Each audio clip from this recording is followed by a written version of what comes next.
Hi, Todd Pouliot, Gateway Financial. Visit us at mygatewaymoney.com. Again, personal thank you to all our subscribers out there. Appreciate you watching these videos. So sometimes clients find themselves in a position of losing their job. And in today's economic uncertainty, business closures and layoffs are increasingly common. The loss of a job can cause serious stress for our client, personally and financially. To help guide us through our disruption in employment, we've created this checklist.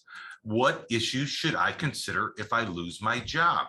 And in this checklist, we're going to cover a number of issues to consider when clients are facing unemployment, including severance options if they're offered, employer benefits, including continuation of health insurance, sick pay, etc., eligibility for unemployment benefits, budget adjustments, health insurance options, employer-sponsored retirement accounts, stock plans and other benefits, income tax considerations, retirement or future employment options. So I think this is a pretty comprehensive checklist of financial issues that we need to consider, and I will share my screen with you as normal. And here we are. So what issues should I consider if I lose my job? Are you still employed, but will lose your job soon? Consider the following. Try to increase your emergency fund reserves before you lose your job. And if you have a flexible spending account, spend the money while still employed or while covered under COBRA for any of those items while you're unemployed. Are you entitled to any compensation, back pay, sick pay, vacation pay, or severance packages?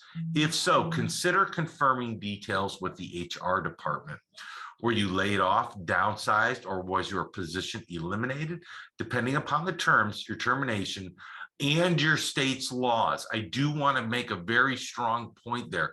Every state has different laws on employment and how that works. So thinking you're contacting an attorney because you're wrongfully terminated, you may be at an at-will work state. So be cognizant of what those laws are. You may be eligible for unemployment benefits. Remember, benefits are determined based on your state of residence and typically last for about 26 weeks. Any current extensions or enhanced benefits may be available during certain times. We've seen that stretched out longer than 26 weeks. Do you need to review your budget? I would say this is one of the first things you should do. If so, look for areas to reduce spending, especially if it's discretionary spending. Look at all your subscriptions and things that you may be able to cut back on. And will your cash flow be tight? Consider the length of time your emergency fund will last. So you typically have a 3-month window for your emergency fund. Maybe you try to stretch that to a 6-month emergency fund. Have any debts? Contact your creditors. See if you can reduce or defer your payments while you are between jobs. Don't wait. Be proactive. Don't wait till the late fees and charges start adding up and that starts hitting your credit report. Part-time jobs, freelancing, consulting may provide some income while you're between jobs and might lead to a permanent career path. I will say, post the pandemic or at the start of the pandemic, we saw a lot of temporary positions that became open or remote work. And for instance, I've hired virtual assistants to take over some of that part-time work, and now they work for several other different companies. So it is a quote unquote full-time position, and they can work and do some other consulting things that are not just local. Now you can become national or possibly global. Are you age 62 or older? You may be eligible for Social Security benefits. However, you need to review how timing affects your benefit amount and your overall retirement situation. I've done videos on Social Security. Feel free to look those up as well. Will you lose your health insurance soon? This is a big hot topic. Consider making sure you're up to date on medical and dental exams and any medical procedures before your health insurance ends. And will you need health insurance? Don't forget, the company, the 20 or more employees may have COBRA eligibility. So you want to look at that. It may allow you to stay on your plan for an additional 18 months, especially if you're at that 62 period. You can stay on that And if you're above it, and try to make that gap before you get to Medicare signups. And don't forget the election process. If you were terminated involuntary, you may be eligible for premium subsidies, obviously healthcare.gov. Married and your spouse has a plan, may be an option for you. You may be eligible for insurance on the health insurance marketplace, healthcare.gov. You have 60 days after you lose your job to enroll. So make sure the special enrollment period rules are available. And if you go to that website, it's very easily explained. If you're over age 65, Medicare, if you haven't already signed up, special enrollment period for Part A and B, it's an 8-month window beginning the month after the earlier of the end of your employment or the end of your employer provided health insurance. Asset and debt issues. Do you have any debt, student loans, credit card debt? Again, contact your lenders, explain the situation. They may offer you a short-term hardship program. And do you have retirement accounts with your former employer? Again, other videos that I have done, look at, what do I do with my old 401k at my prior employer? Loan repayments can vary by plan rules. Read the plan document. Although most loans must be paid back by the due date of your tax return if you leave your employer, so you don't incur any type of penalty that turns that loan into a distribution and you're paying that early, and also add income tax rates. That can be very treacherous if you have an outstanding loan. That is one of the major reasons why I'm not for 401k loan provisions. Distributions may be subject to early withdrawal penalty of 10% if you leave your employer. And if you're 55, you may be eligible to begin distributions without incurring a penalty. There are some good tax strategies there. Do you have a home equity loan or line of credit? Maybe a source to help you during a period of unemployment. They tend to have lower interest rates than credit cards. And again, look at your cash flow, look at your budget, make sure everything is set and ready for a extended period without a job. And if you're currently unemployed, you'll most likely not qualify for a new or increased line or loan. So maybe just having a home equity line of credit set on the side would be good. Then you know that prior to losing your job. Do you have Roth IRAs? Again, I talk a lot about Roth IRAs. The contributions can be withdrawn tax and penalty free if you need to supplement your income or your cash flow. Do you have any unvested stock options?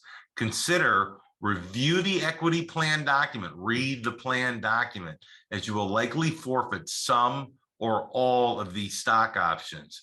Refer to your vesting schedule to understand what will vest next and how you can coordinate your departure with the schedule. Again, read the plan document. Every plan is different. Do you have vested stock options? Review the post-termination exercise periods, which are usually about 3 months from your last day of employment, but in some cases, you must exercise the option before your departure. That can cause havoc if you're at the end of the year and you're trying to work out your tax planning for the year. So make sure you understand what your options are. I'm going to say it again, read the plan document. Do you have deferred compensation? Review the plan document. Shocking, I have to say that again. Understand the distribution schedule and distribution options selected, such as a yearly or lump sum. I have done videos on pensions and lump sums. I will tell you, some people that get terminated from employment don't feel the company's doing very well. There might be other situations, and lump sum may be a better option for them if they see the company is not heading in the right direction. Do you own stock or stock options in a private company for which you are also employed? Consider the impact of shares being liquidated and if there are any clawback or repurchase rights. Very careful there with private company. If you've watched some of my other videos on stock options, you know my personal story with my family and how that affects you. And tax planning issues. All of this is tax planning, but there's some additional tax planning. Do you expect this year to become a low income year? If you have cash available, pay resulting income tax by doing a Roth conversion in a low income tax year could be beneficial, especially this year that we're doing the video in 2022. We're seeing a market correction. You may be able to reduce the amount that you're transitioning or doing a conversion on in that Roth and at a lower tax bracket. So it could be a double bonus for you if you do it right. Again, work with a really good financial planning firm that understands this and why this is so important. Again, I have other videos out there. Can I make a deductible IRA contribution? And can I contribute to my Roth IRA flow charts that we have? So make sure the income has dropped below the phase outs and take a look at those videos for additional information. If you have taxable investments, you may be able to sell them and pay capital gains tax at a lower rate. So you may not be in that high income tax bracket anymore. You may drop to a 15, you may drop to a 12, you may be at a 0. I don't know, but make sure you're aware of that tax planning. And are you an enrollee in a health insurance marketplace? You may be eligible for premium assistance tax credit. Household income and coverage restrictions apply. Make sure you know what those are and make sure you work with somebody who does tax planning that understands those regulations. Again, this is 2022 that we're making this video. Those numbers may be different in 2023 and beyond. Are you subject to non-solicitation or non-compete agreements? Consider how this will impact your search for another job. As I said, moving from 3 months to 6 months may be an ideal, or might be 12 months. And again, those non-compete agreements or non-solicitation agreements vary state by state. So understanding how your state handles those non-compete agreements. Does your former employer offer any outplacement services that could be very beneficial to take advantage of? And do you need to update your contact information with your network, professional organizations, online subscriptions, wherever? So a lot of professionals use LinkedIn. Make sure you update how people can get a hold of you. A lot of times on these social networks, we put our work email. Maybe it's a good time to change to a personal email or a secondary email that you can use to stay in contact with certain people that may help you network to get jobs. It is a lot about who you know, and hopefully you've done a great job throughout the years in doing that. So this is not one that we like to come to and have a good time with and talk about losing our job, but these are workflows and checklists that we need to talk about to say, hey, this is an important issue coming up in my life, and this is a planning issue that I have. I've had an adjustment in my life, and hopefully your financial plan is helping you not only get to where you need to be, but also be able to pivot during certain times of crisis, especially when you're losing a job. And if you're married, you have a spouse, or you have children that you have to take care of or are responsible for, or if you are closer to retirement without children, how am I going to handle these situations? So great flow chart and checklist that we have here for you at Gateway Financial. Again, love our subscribers, and the people that click that thumbs up really means a lot to us so we can get our word out.